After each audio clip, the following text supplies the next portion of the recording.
if you can be like this, then all this nonsense that they're talking is not relevant to you. And every human being can be like this.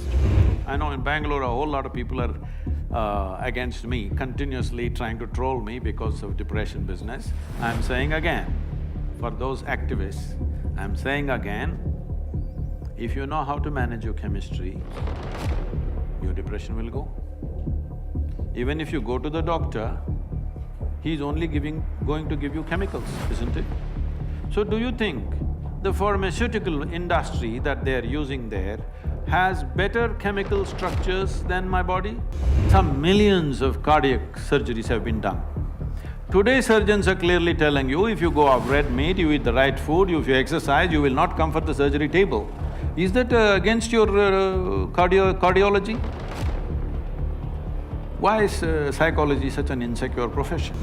So, if I say it is open, everybody need not end up with chemicals, maybe it's against a particular profession, but we're talking for humanity.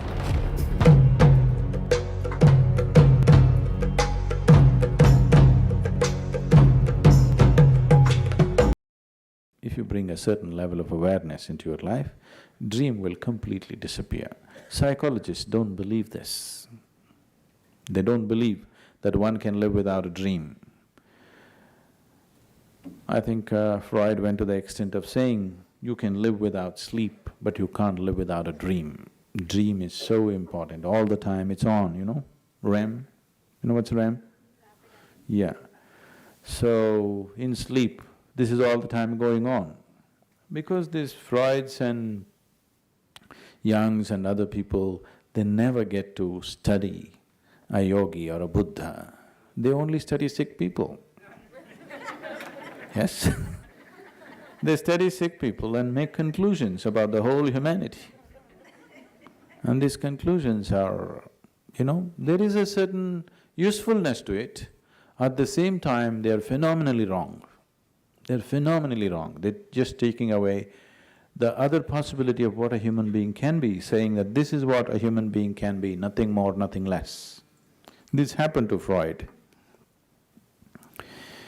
One man came and his problem is he believes that he's dead. So, Freud being a father of psychoanalysis, he set up a treatment for him. Every day, he will stand in front of the mirror and go on saying, dead men don't bleed, dead men don't bleed, dead men don't bleed, dead men don't bleed. This is the mantra. Every day, minimum 3 hours, stand in front of the mirror and go on telling yourself, dead men do not bleed. So he did this for a few months, and when Freud felt the situation was right, he took a pin and pricked that man's finger. Blood came. What does it say now? He looked at it with joy and said, dead men do bleed.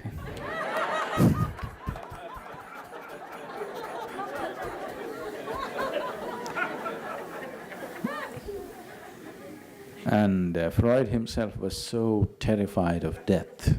Do you know this? He was so terrified of death. It was his dream to see the Egyptian pyramids. Freud desperately wanted to see Egyptian pyramids.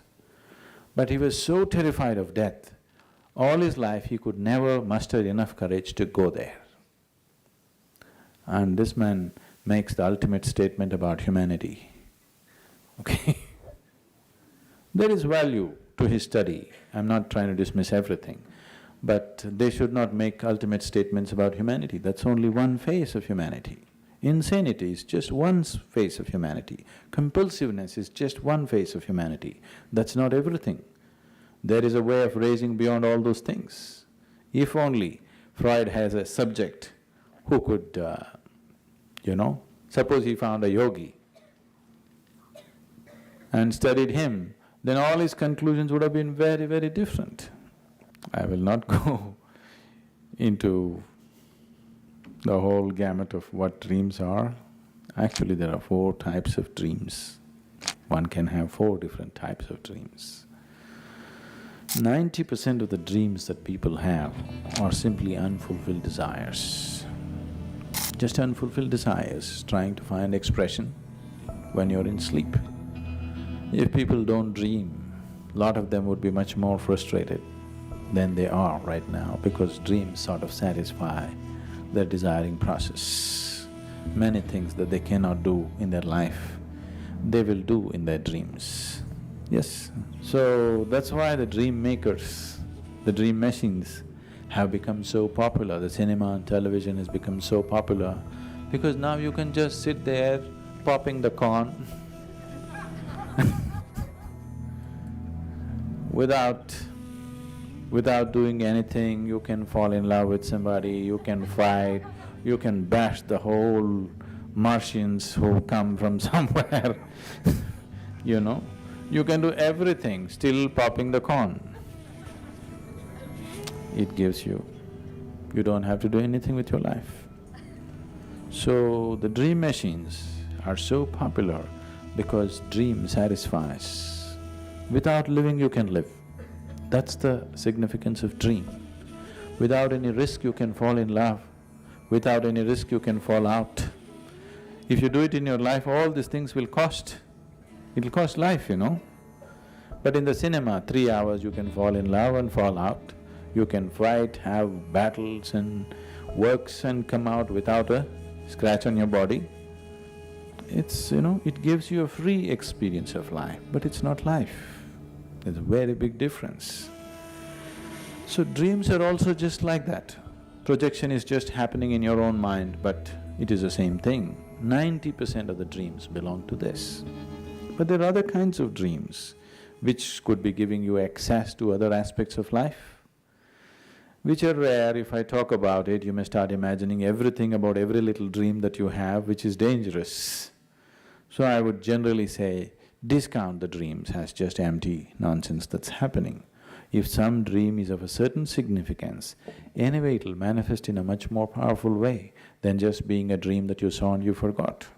It'll anyway find much bigger manifestation instead of trying to read meanings into dreams, because once you enter that space, your imagination you can't control, it'll just fly off. Everything, every corner you will start seeing spirits and this and that and works. You know, anybody you see and you little attracted, you think, oh, I know them from their past life, and you know, this is happening to all the new age people. Every day on the street they're meeting their past life connections and all this, because you have no brakes on your imagination. Once you set it forth, it will just run. It'll simply run. So, it's best to be skeptical and say, okay, all this is just nonsense. If something is beyond the nonsense, it will anyway pursue you, it won't leave you. So, how to stop them? Why, make them nice. Can't you produce good movies? Free cinema. Why don't you enjoy it? But if you want to stop it, don't try to stop it. If you become meditative, dreams will disappear. You know, today also these things are going, we never usually subject ourselves to these things, but this happened a few years ago. Out of some obligation, I said, okay. They wanted to wire me and study what's happening with me. So they wanted to study my gamma whatever. What is it? Gamma waves or rays, what is it? Waves. So they put up, I don't know, a dozen electrical connections and they said, you meditate. I said, okay. Then they shook me like this and I said, okay, what does your machine say? They said, by all parameters you're dead. So I've been diagnosed dead by the doctors, you better watch out. Either dead or brain dead, whichever way. So if you can be like this, you are fully alive, but you're dead. You're wide awake, but you're fast asleep. If you can be like this, then all this nonsense that they're talking is not relevant to you. And every human being can be like this. It is not far away.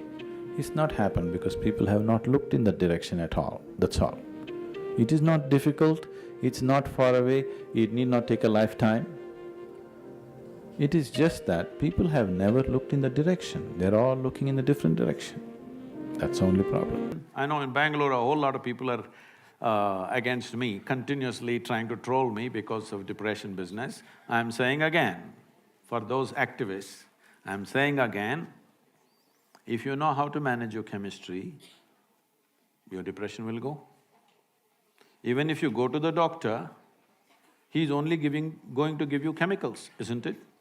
So do you think the pharmaceutical industry that they're using there has better chemical structures than my body? Do you believe that? That means you're a vested interest, you have investments in pharma industry. So, when this is feeling like hell, we hope that somewhere when we go up there, how are you feeling out there? That everything will be fantastic. So psychology and psychiatry has been infamously held by the neck because of pills. This is something that, has been like a raising concern in everybody's mind, because at least that stigma of going to counselors have fortunately come down a little, but the fact that people go to psychiatrists and the fact that they are prescribed pills is somehow still there. And the fact of the matter is that when a patient is put on pills, it's not the be-all and end-all of it. They do not stick to the pills for the rest of their lives. They are put on the pills so that the psychotherapy or like the therapy works on them, and little by little they are actually put off the pills. And until and unless that entire procedure of putting you off the pills and making you independently live without the pills happen, the procedure is incomplete. Unfortunately, a lot of these procedures are, left halfway because, people do not complete the term of, their therapy. But the entire science… You're telling me… I'm not rubbishing the science. I did not rubbish the science. I only said somewhere in a quote, not even a saying, somewhere past quote that was put out, I said, if things are going wrong with your life, it's bad enough. If you get depressed, you're only multiplying the problem. For this, the activists have been… You also? You also? Okay. Okay, I'll explain that. I very much understand. I'm closely associated with various people who are in the profession, and there are many people, because every day I'm meeting thousands of people, not everybody is perfectly sane, a lot of them go off, they need doctors' help, everything. It's not we're discounting that. But if you do not bring the fundamental responsibility in every human being that their physical and mental health is their business, if you do not bring this from an early age, you will see a lot more people will go off. Don't think everybody is pathologically ill, no. Those who are pathologically ill, without medication for periods of time, they may not be able to come out at all. Some of them will never come out, that is also there, that's a different matter. But we are talking about all the fringe kind of madness, which all of us have. I can also drive myself into depression, something that I want doesn't happen. Everybody capable of driving themselves into depression, isn't it so? Is it possible or not? So what you're saying is depression is not a choice? I mean, is that what you're saying? You think depression is a choice? Like, there might… See, please understand, there are some who are pathologically ill. It gets them in spite of themselves. But many of them push themselves into it. Suppose you get very angry, what is the expression you use? I'm mad at you. So consciously, willingly, you're getting mad because you get some results in the society. If you keep trying it, because the line between sanity and insanity is so thin, if you push, one day you will cross. There are many people in the world who need not be ill, both physically and mentally, not just mental illness I'm talking. Both physically and mentally, they need not be ill. See, right now, for last 50 years, some millions of cardiac surgeries have been done. Today, surgeons are clearly telling you, if you go off red meat, you eat the right food, if you exercise, you will not come for the surgery table. Is that against your cardiology?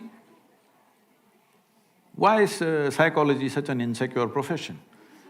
Absolutely not. There's just one last thing that I will add before we move on for the next question. There is a certain diagnostic criteria for… So, I might be sad, I might be extremely sad, but that does not mean that I am depressed. I am entitled to my sadness. See, please, who doesn't know this? Do I look so simplistic that I don't understand somebody is sad and somebody is depressed? But is it possible that many people push themselves into depressive states at certain times in their life, and the same people also came out in a determined way? Is it there? Thousands of them? Is it there or no? Yes. Many of them.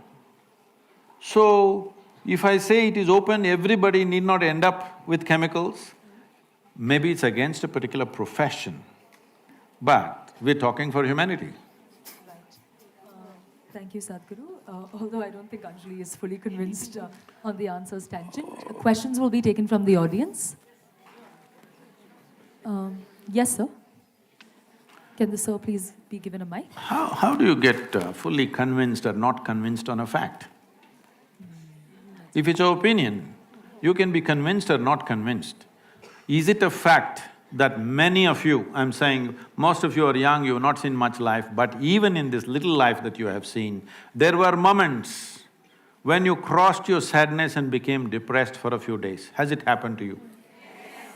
And most of you have come out of it without anybody's help, or maybe with a friend or somebody who mentored you a little bit. Have you? These are facts, these are not opinions. All right. Yes. Question, please, sir. Please take on the mic.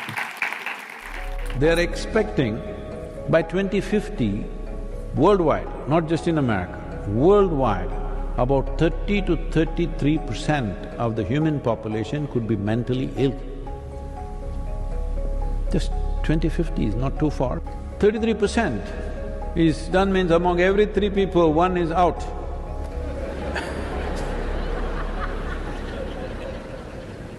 Why we are going this way? Because we are not figuring out the fundamentals of life. We don't know how to keep ourselves well. We think for everything there's a solution outside. No, this is an integrated life. This has everything within itself to be healthy, to be well, to be sane, to be joyful, to be blissful. It's got everything. It's come with everything. It's just that we're not accessing it because nowhere is it being taught. Everything is turned into a fad, everything is turned into something. Now people are predicting a suicide pandemic, as if mental illness pandemic is not good enough. 2021, in the year 2021, the highest number of suicides ever in the history of India happened in 2021. Over 130,000 people committing suicide, over 18,600 below 18 years of age, over 7,200 children below 15 years of age committing suicide. Why 12, 13-year-olds want to commit suicide when you should be bursting with life? When you are 12, 13 years of age, you should be bursting with life, but they are wanting to kill themselves. We are fundamentally doing something wrong, isn't it? Otherwise, children, why would children want to commit suicide? But it's going that way everywhere in the world because we have not addressed the human being, we're addressing everything else. To address the human being, bring what is called as classical yoga. And just yoga everybody may not be able to do, so we are bringing along with that certain classical arts which have yogic system in it. There are classical dance forms, classical music and martial arts, which is called as Kalari, which is the mother of all martial arts in the world. So we're bringing these 3 arts and yoga together. Please make use of it, be a part of it. It's not just about you going there to do one program, you must build it and make it available to everybody. Right now, with the way the world has gone till now, and all the things that humanity has achieved in the form of technology and science, the most important thing that needs to be done is raising of human consciousness.